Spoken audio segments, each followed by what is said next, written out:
Gold trusted gold buyers. మీరు తాకట్టు పెట్టిన బంగారాన్ని విడిపించి ఈ రోజు ఉన్న మార్కెట్ ధరకు కొనబడను.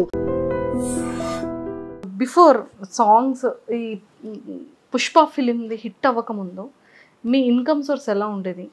మీ స్టూడియోస్ సెటప్ ఎలా ఉండేది?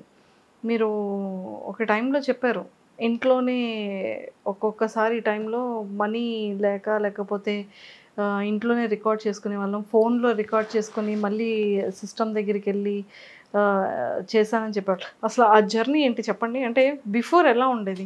అప్పుడు నేను ఈ ఫీల్డ్కి అయితే 2018లో వచ్చాను మేడం. 2022లో నాకంటే ఒక గుర్తింపు వచ్చింది. ఈ 4 years కూడా సో ఒక సాంగ్ మనం ఆ టైంలో ఒక సాంగ్ ఆడియో చేయాలనుకుంటే ఒక 15 to 20K అయ్యేది, ఒక 15 నుంచి 20,000 అయ్యేది. ఆ టైంలో 20,000 అంటే నాకు చాలా కష్టంగా ఉండేది అనమాట. అప్పుడు ఈవెంట్స్కి వెళ్తే రోజుకి 2,000 లేకపోతే 3,000 మిగిలేదు నాకు. అలాంటిది ఒక 7-8 ఈవెంట్లు ఆడితే కానీ ఒక సాంగ్ అయ్యేది కాదు. సో ఫ్యామిలీ నా మీద ఆధారపడి ఉండేది ఆ టైంలో కూడా. ఇప్పటికీ నా మీద ఆధారపడి ఉంది, ఆ టైంలో కూడా నా మీద ఆధారపడి ఉంది. సో అవన్నీ బేస్ చేసుకుంటూ సో మనకి ఇష్టమైన ఒక పాట మైండ్లోకి వచ్చినా అది చేయాలంటే చాలా కష్టంగా ఉండేది. సో ఎవరిని ప్రొడ్యూస్ చేయమని అడగాలో తెలిసేది కాదనమాట ఆ టైంలో. అది సెల్లో రికార్డింగ్ చేసుకొని సో మాకు టీం అబ్బాయిలు Santosh keyboard Santosh like spots Prasad Sai వీళ్ళు ఉండేవారు అనమాట. వీళ్ళని ఇంటికి పిలిపించుకొని సో బిట్ వర్క్లు కావచ్చు లేకపోతే రిథమ్స్ కావచ్చు అన్నీ ఇంటి దగ్గరే ఒక ప్లానింగ్ అంతా అయిన తర్వాత సో మనకు తెలిసిన వాళ్ళకి స్టూడియో వెర్షన్ చేసుకుందాం అంటే హెవీగా బడ్జెట్ కాకుండా ఒక 5,000-6,000లో చేసుకుందాం అనే ఆలోచనతోటి సో జాన్ విక్టర్ గారని ఆయన మొదటి పరిచయం అనమాట. సో ఇప్పుడు ఆయన ఎంత తీసుకుంటున్నారు పక్కన పెడితే ఆ టైంలో నాకు 5,000కి ఒక సాంగ్ చేసేసేవారు అనమాట. ఓపెన్గా చెప్పాలనుకుంటే పల్సర్ బైక్ సాంగ్ 5 నుంచి 10,000కి అయిపోయింది. అంటే ఆ టైంలో నాకు చాలా హెల్ప్ అయ్యారు. 5 to 10,000 చేశారు. మీకు ఎంత రెవెన్యూ వచ్చింది? అది టోటల్గా చూసుకుంటే ఓపెన్గా చెప్పాలనుకుంటే 40-50 lakhs దాటి వచ్చింది మేడం ఒక్క పల్సర్ బైక్ సాంగ్ వల్ల. ఒక్క పల్సర్ బైక్ సాంగ్ వచ్చింది. అంటే ఉన్న విషయం చెప్పాలి, టోటల్గా ఏంటంటే దానికి ఒక వీడియో సాంగ్ చేసాము, ఫీమేల్తో పాడించాను, నేను పాడాను, ఇవన్నీ కూడా మహా అయితే ఒక 5 లక్షలు బడ్జెట్ పెట్టి ఉంటాను. 5 lakhs లో మంచిగా ప్రాఫిట్ అంతా మంచిగా వచ్చింది. ఒక 5 lakhs బడ్జెట్ టోటల్ బడ్జెట్. అప్పుడు అంటే బిఫోర్ మీరు షూట్స్ అంటే పల్సర్ బైక్ బిఫోర్ మీరు చేసేటప్పుడు స్టూడియోస్ కి రెంట్ పే చేసుకోవాలి, దగ్గర ఒక ఎక్విప్మెంట్ ఉండేది కాదు. అప్పుడు ఎలా చేసేవాళ్ళు? అదే చెప్తున్నా కదా, నాకు ఈవెంట్స్ స్టూడియోకి వెళ్ళి సాంగ్ పాడాలి అంటే స్టూడియో రెంట్కి తీసుకోవాలి. అది నాకు తెలిసిన స్టూడియో అయితే ఒకటే ఉండేది మేడం. అంటే చుట్టుపక్కల చాలా ఉన్నాయి కానీ జాన్ విక్టర్ గారని పెందుర్తిలో ఉంటారు. పుష్ప ప్యారడీ సాంగ్ ట్రాక్ మీద ఫస్ట్ టైం అక్కడ పాడారు అనమాట. ఆ రోజు నుంచి అన్న నాకు పరిచయం అనమాట. ఆయన ఇప్పుడు కూడా డబ్బులు అంటే డిమాండ్ చేయడం గట్రా ఏమి ఉండేది కాదనమాట. సో నేను కొంచెం దాని వల్ల ఇన్కమ్ వచ్చిన తర్వాత ఆయనకి నేను పే చేయడం అలా జరిగింది. ఆ టైంలో నాకు ఆయన చాలా హెల్ప్ అయ్యారు అనమాట. చాలా చాలా. సో అప్పటి వరకు ఇక్కడ విజయనగరం నుంచి పెందుర్తి వెళ్ళడం, ఇక్కడ స్టూడియోస్ ఎవరో పరిచయం లేకపోవడం, అతనైతే ఏదో రీజనబుల్ గా మీకంటూ ఈవెంట్స్ వచ్చిన తర్వాత ఇచ్చడం, ఇవన్నీ జరిగింది. ప్రీవియస్ పుష్ప సాంగ్ కి బిఫోర్ మీ ఈవెంట్ కి ఎంత పే చేసేవాళ్ళు? 15 to 20 మధ్య ఉండేది మేడం. 15,000 నుంచి 16,000. 10 మంది టీమ్ మాది, 10 members. మీరు 10 members వెళ్తే 15,000 15 నుంచి 20-25 ఆ మధ్యలో ఉంది. అంటే కొంచెం డిస్టెన్స్ అయితే 25, కొంచెం మాకు లోకల్లో ఉంటే 20 అలా ఉండేది మేడం. అప్పుడు 15 to 20 అలా ఉండేది. ఏదైనా 20,000 బడ్జెట్. 20,000 10 members అంటే ఈచ్ పర్సన్ కి 2,000. అంటే లైక్ ఒక్కొక్కరికి ఒక్కొక్క బడ్జెట్ ఉంటుంది మేడం. అందులో అందరికి ట్రావెలింగ్ ఖర్చులన్నీ పోక నాకు 2-3,000 మిగిలేదు మేడం. లీడ్ చేసేవాళ్ళు కాబట్టి 2-3,000 మిగిలేదు మేడం. ఇప్పుడు పల్సర్ బైక్ రమణ ఈవెంట్ ఎంత చార్జ్ చేస్తున్నారు? సో ఆ ఫేమ్ వచ్చే టైంలో పల్సర్ బైక్ సాంగ్ ఎప్పుడైతే శ్రీదేవి రామ కంపెనీలో పడి చాలా వైరల్ అయిందో ఆ టైంలో అదే టీము ఇంకా టీం కూడా మారలేదు మేడం. అంతవరకు కూడా నేను స్టార్టింగ్ అయితే 2018లో ఏ టీం అయితే లీడ్ చేశాను, ఇప్పుడు వరకు ఒక 5 members కంటిన్యూ ఉన్నారు. ఆ టైం పల్సర్ బైక్ ఎప్పుడైతే హైలైట్ అయిందో అదే 20,000కి వెళ్ళిన రమణ టీము 1,00,000 దాటిపోయింది మేడం. హైస్ట్ ఒకసారి అయితే 2,60,000కి వెళ్ళాం ఒక రోజు ఈవెంట్ కి. వన్ డే ఈవెంట్ కి 2,60,000. యావరేజ్ కి వెళ్ళింది ఏంటంటే 1 to 1.5 lakh మధ్యలో వెళ్ళాను. సో మా మిస్సెస్ కి ఆడవాళ్ళకి సంబంధించినవి అవి కొన్ని సేవింగ్స్ పెట్టుకున్నాము. బాబు గారి కోసం కూర్చో వస్తున్నాం అనమాట సేవింగ్స్ కోసం.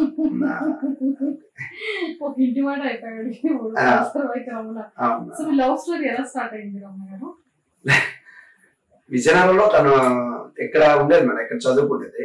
ఒకసారి లైవ్ లో కలిసాం అనమాట. ఆ టైంలో ఇన్స్టాగ్రామ్ లైవ్ కాదు లైవ్ లో డైరెక్ట్ గా లైవ్ లో కలిసాము. ఆ టైంలో నాన్నకి హెల్త్ ఇష్యూ అనమాట. మేము 4 మెంబర్స్, అన్నయ్య, అక్క, నేను, చెల్లి అనమాట. 3 మెంబర్స్ కి మ్యారేజ్ అయిపోయింది. నాకు ఒక్కరికే పెండింగ్ ఉంది. నాన్నకి అప్పటికి 2 years నుంచి హెల్త్ బాగాలేదు. 2 years నుంచి నన్ను ఫోర్స్ చేస్తున్నాను మ్యారేజ్ చేసుకో. ఆ టైంలో మ్యారేజ్ చేసుకోని ఇంటికాడ నుంచి చాలా ఫోర్స్ ఉంది. అలాంటి టైంలో ఎవరో అన్నోన్ పర్సన్ ఎదురుగా కూర్చొని నచ్చిందా బాగుందా అలా అనుకునే దానికంటే ముందు ఎవరైనా మనకి ఒక అమ్మాయిని పరిచయం చేసుకొని సో ఒకరిని అర్థం చేసుకొని అలా మ్యారేజ్ చేసుకుంటూ బాగుంటుంది అనే ఆలోచనతో ఫ్రెండ్లీగా మూవ్ అయ్యాయి కొన్ని రోజులు. సో అలాగే ఒక 6 months ట్రావెల్ అయిన తర్వాత మ్యారేజ్ చేసుకోవాలి అని ఒకరికొకరు అనుకోవడం అనమాట. తనే అంటే నాకు ఉండడానికి రీజన్ ఏంటంటే మ్యారేజ్ అని ఫోర్స్ ఎక్కువ అవుతుంది. అప్పటికి ఒకరికొకరు బాగా అర్థం చేసుకున్నాము. సో ఇలాంటి అమ్మాయి అయితే సో నా ఫీల్డ్ కి ఇబ్బంది ఉండదనే ఒక కాన్ఫిడెన్స్ కలిగింది అనమాట. సో అమ్మాయిని చేసుకుంటే బాగుంటది, ప్రాజెక్ట్ విషయంలో కావచ్చు అన్నింటిలో అర్థం చేసుకుంటది నాకు నమ్మకం కలిగింది. సో ఇద్దరం అనుకొని మూవ్ అయ్యారు అనమాట. సో వాళ్ళ ఇంట్లో అంటే లైక్ లవ్ అని తెలియకుండా అరేంజ్ మ్యారేజ్ కింద అడిగించారు. ఆడపిల్ల కదా తెలిస్తే వాళ్ళు బాధపడతారనే ఇంటెన్షన్ తోటి అడిగించాము. వాళ్ళు ఎలా ఫీల్ అయ్యారంటే అది ఎన్ని రోజులు ఉంటో తెలియదు కదా ఈ ఫేము, సో ఇవ్వాలంటే కొంచెం కష్టం అనేటట్లుగా వాళ్ళ దర్శనం వాళ్ళు మాట్లాడారు అనమాట. అప్పటికి అమ్మాయి ఫీక్స్ లోకి వెళ్ళిపోయింది. నేను కొంచెం డ్రాప్ అవ్వాలని ఇంటెన్షన్ ఉన్నా సరే ఈ అమ్మాయి మాత్రం పిచ్చి ఫీక్స్ లోకి వెళ్ళిపోయింది అనమాట. ఆ టైంలో ఏం చేయడం అర్థం కాక ఇంకా ఉన్న విషయం చెప్పేస్తాం వాళ్ళకి, ఇలా ఇద్దరమే ఇష్టపడ్డాము, ఇలా మ్యారేజ్ చేసుకోవాలనుకుంటున్నాము, సో ఇలా బయటకి వెళ్ళిపోయి చేసుకోవాలనుకుంటే చేసేసుకోవచ్చు, చాలా జరుగుతున్నాయి. అలా కాకుండా 2 ఫ్యామిలీని ఒప్పించేసి సో మా ఊర్లో కావచ్చు మీ ఊర్లో కావచ్చు అందరి సమక్షంలో చేసుకుంటే నాకు కొంచెం వాల్యూ ఉంటది అని చెప్పడంతో వాళ్ళు కొంచెం ఇబ్బంది పడుతూ ఓకే చేశారు మ్యారేజ్ కి. సో మొత్తానికి ప్రేమ కథ అలా మొదలైంది. ఇప్పుడు ఏమో ఒక జెరాక్స్ కూడా వచ్చేసాడు బయటకి. బాబు పేరు ఏంటి? Yashasvi Naidu. Oh my god, Yashasvi కదా తెలిస్తే వాళ్ళు బాధపడతారనే ఇంటెన్షన్ తోటి అడిగించాము. వాళ్ళు ఎలా ఫీల్ అయ్యారంటే అది ఎన్ని రోజులు ఉంటో తెలియదు కదా ఈ ఫేము, సో ఇవ్వాలంటే కొంచెం కష్టం అనేటట్లుగా వాళ్ళ దర్శనం వాళ్ళు మాట్లాడారు అనమాట. అప్పటికి అమ్మాయి ఫీక్స్ లోకి వెళ్ళిపోయింది. నేను కొంచెం డ్రాప్ అవ్వాలని ఇంటెన్షన్ ఉన్నా సరే ఈ అమ్మాయి మాత్రం పిచ్చి ఫీక్స్ లోకి వెళ్ళిపోయింది అనమాట. ఆ టైంలో ఏం చేయడం అర్థం కాక ఇంకా ఉన్న విషయం చెప్పేస్తాం వాళ్ళకి, ఇలా ఇద్దరమే ఇష్టపడ్డాము, ఇలా మ్యారేజ్ చేసుకోవాలనుకుంటున్నాము, సో ఇలా బయటకి వెళ్ళిపోయి చేసుకోవాలనుకుంటే చేసేసుకోవచ్చు, చాలా జరుగుతున్నాయి. అలా కాకుండా 2 ఫ్యామిలీని ఒప్పించేసి సో మా ఊర్లో కావచ్చు మీ ఊర్లో కావచ్చు అందరి సమక్షంలో చేసుకుంటే నాకు కొంచెం వాల్యూ ఉంటది అని చెప్పడంతో వాళ్ళు కొంచెం ఇబ్బంది పడుతూ ఓకే చేశారు మ్యారేజ్ కి. సో మొత్తానికి ప్రేమ కథ అలా మొదలైంది. ఇప్పుడు ఏమో ఒక జెరాక్స్ కూడా వచ్చేసాడు బయటకి.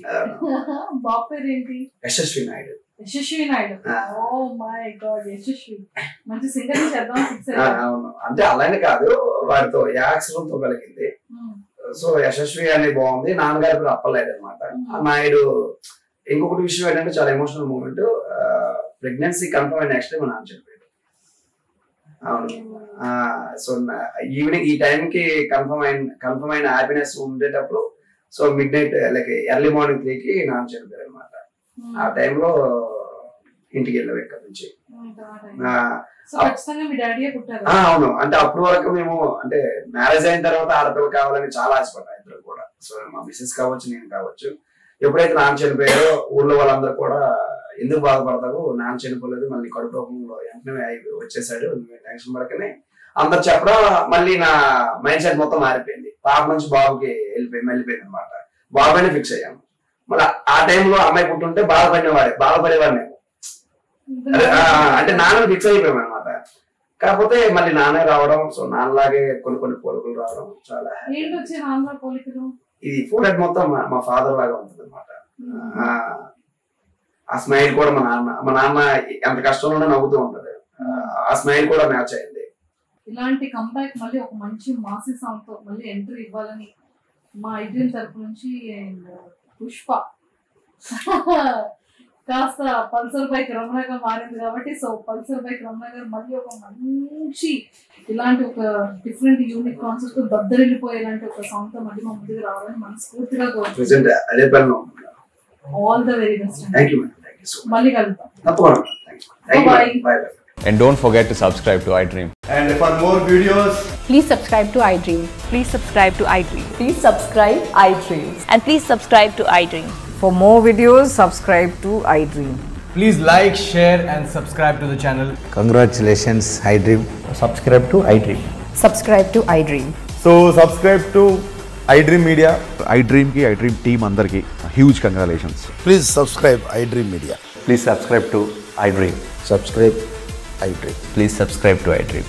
iDream అంటే నా కళల ఛానల్ను సబ్స్క్రైబ్ చేసుకున్న నోరు తిరుగుతలేదు మీరైతే గంట గుర్తు కొట్టండి. For more such videos, please subscribe to iDream.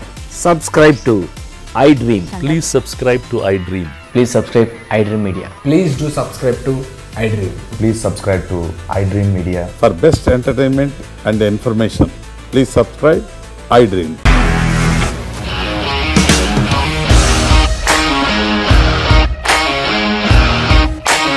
ఇండస్ట్రీలో కమిట్మెంట్ ఇష్యూస్ వస్తే నీకు కూడా వచ్చినట్టు మార్నింగ్ తీసుకెళ్ళారంటే కొట్టి పడేశారు.